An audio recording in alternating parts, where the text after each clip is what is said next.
Pembelajaran tatap muka PTM mulai digelar serentak di lingkungan sekolah di Sumatera Selatan. Meski PTM 100% di Sumsel masih belum maksimal diterapkan karena masih banyak siswa yang memilih belajar secara daring, namun PTM 100% ini disambut antusias oleh para siswa. Pasalnya hampir 2 tahun siswa belajar secara daring di rumah akibat pandemi COVID-19. Salah seorang siswi, Sarah Salsabila, mengaku dirinya baru pertama kali bertemu lagi dengan teman-temannya setelah hampir 2 tahun hanya belajar di rumah. Sebab sebelumnya mereka hanya bertemu via layar ponsel atau laptop dalam sistem belajar daring. Sarah pun sangat senang PTM 100% ini dilaksanakan agar pembelajaran ilmu yang diterima secara tatap muka langsung dengan guru dapat dengan mudah diserap dan dimengerti. Saya mengenai 100% tatap muka di sekolah ini sangat senang karena apalagi yang kelas 12 sangat membutuhkan pembelajaran dari guru karena sebentar lagi akan memasuki ujian dan kita dari kelas 12 mengharapkan banyak pelajaran dari guru.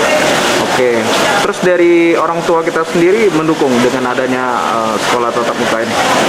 Sangat mendukung karena orang tua tergantung dari guru. Mengapa? Karena anak-anaknya di rumah itu sering malas-malasan belajar, apalagi daring.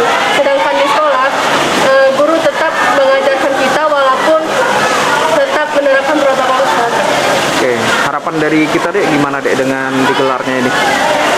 Harapan kita tatap muka ini semoga tidak dengan tahun ini, tapi tahun depan juga. Oke, terus dilakukan ya tatap mukanya, jangan sampai daring lagi berarti ya? Dan tetap menerapkan protokol kesehatan. Diketahui pelaksanaan sekolah tatap muka sendiri berdasarkan surat keputusan bersama SKB 4 Menteri tertanggal 21 Desember 2021 tentang panduan penyelenggaraan pembelajaran di masa pandemi COVID-19. Setiap satuan pendidikan atau sekolah harus pencapaian vaksinasi dosis 2 pada pendidik dan tenaga kependidikan di atas 80%.